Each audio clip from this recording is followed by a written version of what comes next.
Riwruok mar jopuonj KUPPET bade ma Migori dwaro mondo piny owacho ndikie tich jopuonj ma osebedo ka puonjo e skunde mag junior secondar e kaunti no e yor Kojolo, ka bende gidwaro mondo junior secondar ogol e primary kendo tere skunde mag secondar. Mae biro seche ma jopuonj mag junior secondar wacho ni higa achiel mokalo onge gima jopuonjre osesomo e junior secondar. Juma miyowa mathoth. Higa achiel koro osekalo nyaka chierono mar somo ma junior secondary school chakre pacho kae.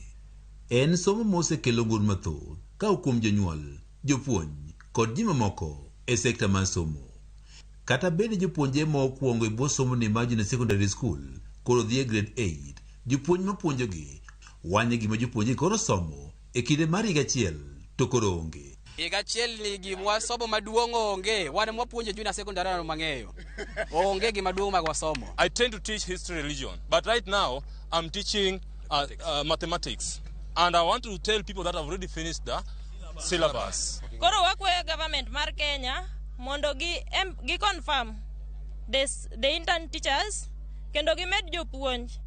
Giwacho ni nitie moko kuom subjects ma gipuonjo to ok ne otieggi e kinde mane gidwa tiegruok e wechego mag puonj, kendo kata gin giwegi ma gipuonjo subjects gi ok giwinjgi maber. Nasomo mondo apuonj history siari or history religion. Kawuono apuonjo mathematics, apuonjo integrated science, apuonjo agriculture, apuonjo business, apuonjo pre-technical, apuonjo gigo te nikech wan ji ariyo. Koro wapoge.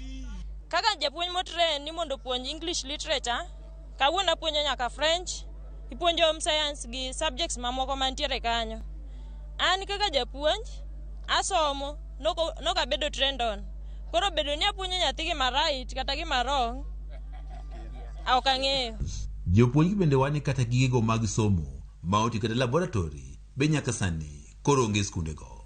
So we are saying that we are giving the students a raw deal. So the government must now chip in and ensure that these challenges must be addressed.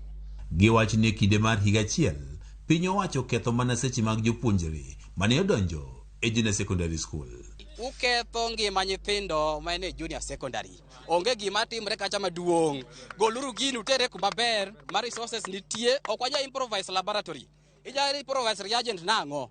We are in solidarity with junior secondary teachers across the country to make our plea to the government so that they may listen in a productive way to make sure that the CBC curriculum is fully implemented. Magi bire kindeno, ruok ma jopuonj KUPPET e bade ma Migori ka otele ko jagoro margi Samuel Orwaje Solo bende koro kono piny owacho ni ondik tich jopuonj go duto ma osebedo ka puonjo e junior secondary school e yor Kojolo e kinde mar higa achiel mokalo. Jopuonj manyo ndiki on contract nyaka koro bed confirmed on permanent and pensionable terms. Nikech chik wacho maber ni nyalo ndiko ng'ato on contract only for 1 year. Ko contract no kobedo renewed to almost 430 plus will go home. To ndikogi okoulo ni koro ikawo jopuonj ikete pesa moro matin sama wawuoyeni ipuchulo jopuonj siling 17,000.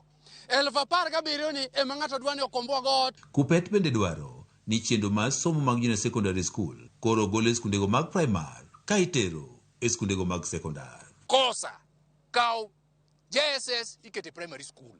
Onge infrastructure primary school ka.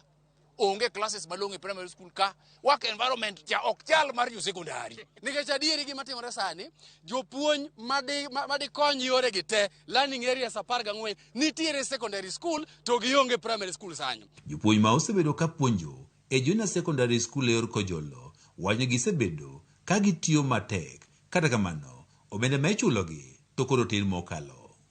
Gikwayo piny owacho mondo koro ket lokruok madwarore e sekta no mar somo. Juma, Ramogi TV, Migori.